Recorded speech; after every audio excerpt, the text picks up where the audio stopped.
Olá a todos, essa é a apresentação sobre a cogeração de energia utilizando o bagaço de cana-de-açúcar.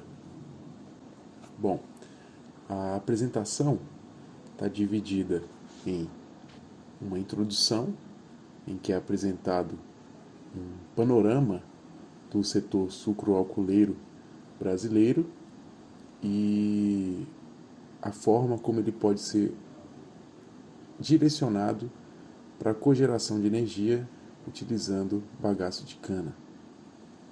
Também será falado sobre a biomassa em si, né, e suas propriedades energéticas. Também serão comentados os sistemas de cogeração, com seus principais componentes e seus principais ciclos de operação. Depois disso, a aplicação da cogeração em processos de biorrefinarias, que é inclusive o foco da disciplina, essa discussão, e também as considerações finais após a apresentação. Bom, o setor sucroalcooleiro tem grande relevância na economia brasileira, sendo responsável por milhares de empregos diretos e indiretos.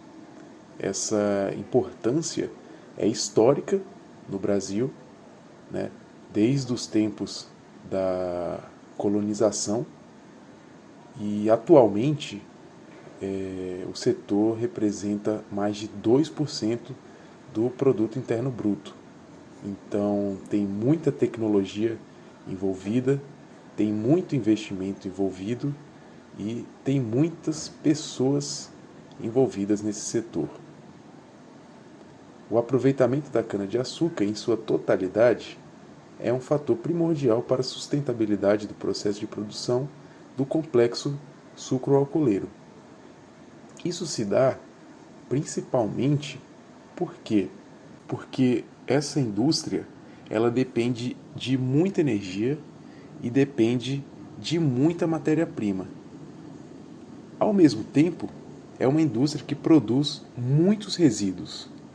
Então, tudo isso em larga escala, sendo aproveitado, reaproveitado e tudo que puder ser economizado em todo esse processo de produção, vai contribuir para a sustentabilidade, tanto econômica quanto ambiental do processo. A utilização dos subprodutos da cana-de-açúcar na indústria de alimentos, na produção de etanol de segunda geração, na construção civil e na produção de energia elétrica são algumas das opções de aproveitamento. Bom, aqui nesse slide está apresentado o fluxograma da produção de açúcar e etanol. Então, nós temos no início uma recepção da matéria-prima, no caso, cana-de-açúcar colhida. Temos a limpeza da cana. Depois disso, o preparo para moagem ou difusão. E nesse processo, há a produção de resíduo, no caso, o bagaço. Depois disso, tem-se a extração do caldo e, novamente, a produção de resíduo, nesse caso, a torta de filtro. Depois, há o tratamento do caldo, a evaporação, o cozimento, a cristalização e a centrifugação, sendo que na centrifugação há a produção do melaço como resíduo. Todos esses processos comentados até agora, eles são processos presentes tanto na produção de açúcar quanto na produção de etanol. Os processos subsequentes vão determinar a produção de açúcar ou a produção de etanol separadamente. Então, para a produção de etanol, temos, depois da centrifugação, o preparo do mosto, a fermentação, em que há produção de resíduos, no caso, levedura, depois a destilação, em que há a produção de resíduos, no caso, vinhaça e óleo fúsel, para uma posterior armazenagem do etanol. Já no caso da produção de açúcar, depois da centrifugação, nós temos a secagem do açúcar e sua posterior estocagem. Bom, partindo para a biomassa de bagaço de cana como combustível, nós temos aqui na imagem uma representação da planta da cana como um todo, em que temos folhas secas, temos o colmo, temos as folhas verdes e temos o ponteiro. No caso, o colmo é o que seria o equivalente ao caule de outras plantas. Então, aqui na tabela embaixo, nós temos que 1 tonelada de cana, quando a gente está tratando apenas dos colmos, eles produzem, essa 1 tonelada produz 140 kg de açúcar e 280 kg de bagaço, né? Sendo que esse bagaço, em geral, ele é produzido como resíduo ou como subproduto com 50% de umidade. Então, é uma umidade considerada alta para biomassas. Então, na tabela, nós temos os dados de análise imediata e caracterização energética da amostra do bagaço de cana em comparação com eucaliptos grandes. Então, o eucaliptos grandes é uma biomassa das mais difundidas e mais utilizadas para a produção de energia, justamente por suas boas propriedades energéticas. O eucalipto, em geral, tem várias vantagens na sua utilização. Então, é bastante interessante comparar as propriedades do bagaço com as propriedades do eucalipto. Então, a gente vê aqui o teor de umidade do bagaço de cana está em 44%, enquanto o do eucalipto, normalmente, em 10%.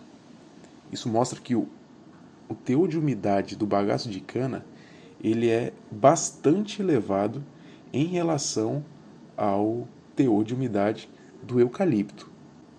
O teor de cinzas do bagaço de cana acima de 4%, enquanto do eucalipto próximo de 1%. Os materiais voláteis estão numa faixa bastante parecida, próximo aos 80%. O carbono fixo também está numa faixa bastante parecida, na faixa dos 16%. O poder calorífico superior do bagaço de cana e do eucalipto também se aproxima. Então, o bagaço de cana, no caso, a 0% de umidade, né, considerando esse bagaço de cana seco, ele tem, né, um poder calorífico próximo do poder calorífico do eucalipto. E a densidade energética em megacaloria por metro cúbico do bagaço de cana está em 184,46, enquanto o do eucalipto está em 900, que é um valor bem acima do bagaço de cana. Nessa outra tabela, a gente consegue ver o poder calorífico superior em função do teor de umidade para o bagaço de cana. Então, o dado de poder calorífico superior que a gente tinha na tabela anterior é de que o poder calorífico estava aqui nessa faixa de próxima a 4.500 quilocalorias por quilograma. Só que esse dado ele é para um teor de umidade de 0%, ou seja, é um valor para a biomassa seca. Só que, como eu falei anteriormente também, o bagaço de cana, em geral, ele é produzido, digamos assim, com um teor de umidade próximo dos 50%. E o que a gente observa é que quando a gente olha o poder calorífico superior da biomassa com teor de umidade de 50%, esse valor cai mais da metade, né? Ele vai para 2.141,33 quilocalorias por quilograma. Mas um detalhe que a gente pode comentar, apesar dessa grande queda observada no poder calorífico e, consequentemente, uma grande queda na entrega de energia e uma grande queda na densidade energética desse material, o que a gente pode observar é o seguinte: tanta matéria-prima de bagaço de cana que compensa. Então, essa é uma análise interessante que pode ser feita, uma característica bastante interessante dessa indústria. Apesar de você ter um comprometimento no seu poder calorífico, você consegue utilizar muito bem essa matéria-prima, principalmente pela sua vasta quantidade. Então, nesse gráfico, a gente consegue observar a potência outorgada em megawatts de bioeletricidade. Então, é possível perceber que no Brasil o bagaço de cana ele é muito superior às outras fontes de bioeletricidade. Isso mostra, mais uma vez, como essa tecnologia é difundida na indústria sucroalcooleira daqui. Bom, partindo então para os sistemas de cogeração, vamos para a definição, em que cogeração é a produção simultânea e de forma sequenciada de duas ou mais formas de energia a partir de um único combustível. O processo mais comum é a produção de eletricidade e energia térmica a partir do uso de gás natural e ou, como é o caso, de biomassa. Entre os principais componentes de uma planta de cogeração, nós temos a caldeira, que tem a função de mudar a fase da água de líquido para vapor, sendo a água o fluido preferencial devido à sua alta entalpia de mudança de fase e baixo custo de aquisição no meio industrial. Então aqui na imagem a gente consegue observar em mais detalhes a caldeira. Um outro componente utilizado numa planta de cogeração é a turbina a vapor. Turbinas a vapor são máquinas rotativas que convertem a energia do vapor pressurizado em trabalho mecânico de rotação para o acionamento de geradores elétricos. Então, esse componente vai estar acoplado no ciclo de geração de potência e é muito importante para o sistema.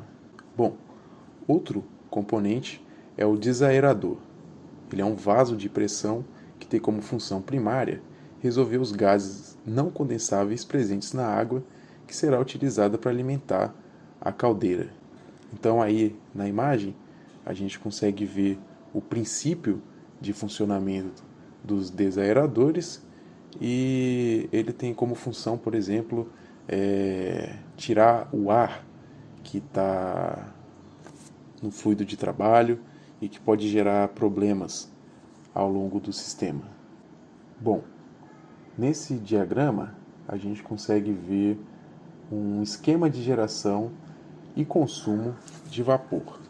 Então aqui estão separados, divididos, os ciclos de potência na esquerda e o processo de produção na direita. Então, aqui embaixo a gente tem a entrada da cana. Essa cana vai gerar o caldo, que vai para o processo de produção, assim como vai gerar o bagaço, que será direcionado para as caldeiras.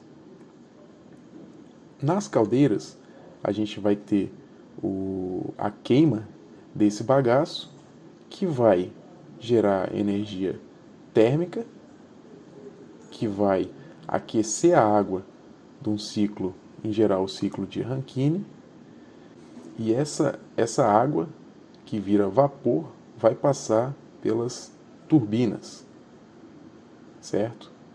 Ao passar pelas turbinas, esse vapor vai se tornar um vapor de contrapressão. E justamente a temperatura desse vapor de contrapressão será direcionada ao processo de produção. Então, no processo de produção, nós temos, por exemplo, ciclos de pré-aquecimento, de aquecimento, de cozimento, que dependem do aquecimento, dependem de temperatura, e essa temperatura vai ser obtida justamente pelo vapor de contrapressão. O vapor também, né, como já comentei, vai ter passado pelas turbinas, e essas turbinas vão ser utilizadas para geração de eletricidade ou vão ser utilizadas acopladas ao eixo de alguma máquina, já diretamente alguma máquina utilizada na usina. Então, essa geração de eletricidade pelas turbinas, assim como a utilização do calor do vapor de contrapressão, aliando essas duas formas de energia, nós temos um sistema de cogeração. Bom, aqui temos mais um esquema de ciclo a vapor, nesse caso, ciclo a vapor com turbinas de contrapressão, fazendo uso do condensador. Então, nós temos um sistema bastante similar, em que tem a caldeira, onde acontece o aquecimento e o vapor se torna um vapor de alta pressão. Esse vapor de alta pressão passa pelas turbinas de contrapressão e se torna um vapor de baixa pressão. Esse vapor vai ser utilizado no processo de produção da indústria sucroalcooleira e também pode passar por um condensador para retornar ao processo. Antes de retornar ao processo e ir para a caldeira, a gente tem aqui, como comentado, um desaerador para deixar esse fluido, no caso a água, nas melhores condições para passar pela bomba e voltar à caldeira e completar o seu ciclo térmico. Partindo para a aplicação da cogeração em sistemas de biorrefinarias, inicialmente é mostrado aqui a evolução das usinas sucroalcooleiras para biorrefinarias. Então, no passado, o que acontecia? A indústria recebia a cana-de-açúcar e produzia o açúcar.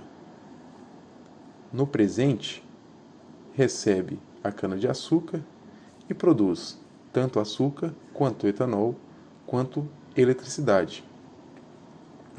Fazendo um adendo aqui em relação à imagem, hoje também já se recebe bastante, já é bem difundido o recebimento do bagaço de cana-de-açúcar. Mas as perspectivas para o futuro, para essa integração da cogeração realmente na formação de uma biorrefinaria, está com o recebimento da cana-de-açúcar e do bagaço de cana-de-açúcar, com a geração de mais produtos ainda. Então, o recebimento dessa matéria-prima, gerando açúcar, gerando etanol de primeira e de segunda geração, gerando eletricidade, tendo parte de seus resíduos e subprodutos utilizados também para a alimentação animal, assim como para a formação e concepção de produtos químicos e materiais. Então, esse esquema mostra uma possibilidade de conversão numa refinaria de cana-de-açúcar mais completa em relação aos produtos. Então, na entrada, temos cana-de-açúcar, a palha e o bagaço, que partem para uma moagem e uma consequente formação de etanol e de açúcar, como já se tem atualmente, mas se vocês prestarem atenção nos demais processos, temos também uma maior complexidade, mas uma maior formação de produtos. Então temos polietileno, butanol, etanol de segunda geração, biodiesel, combustível para aviação, ração para alimentação animal, o furfural, vários produtos. Inclusive, né, ao combinar essa geração de produtos da indústria sucroalcooleira com a geração térmica de vapor e de eletricidade pelo ciclo Rankine, por exemplo, nós temos justamente a aplicação da cogeração. Então, para sintetizar aí essa passagem tecnológica para maior complexidade num sistema de biorefinaria, nós temos os potenciais de disposição de matéria-prima, eficiência energética, produção de produtos químicos alternativos, a redução de emissões, principalmente porque a matéria-prima utilizada vai ser proveniente de resíduos do próprio processo, também a redução de custos, já que utilizando todos esses materiais do próprio processo, todos esses resíduos e subprodutos do próprio processo, você vai precisar comprar menos matéria-prima de terceiros e um consequente aumento da sustentabilidade. Como barreiras, temos o mais alto grau de complexidade tecnológica que vai precisar ser implementado, a integração do processo às infraestruturas já existentes pode ser difícil.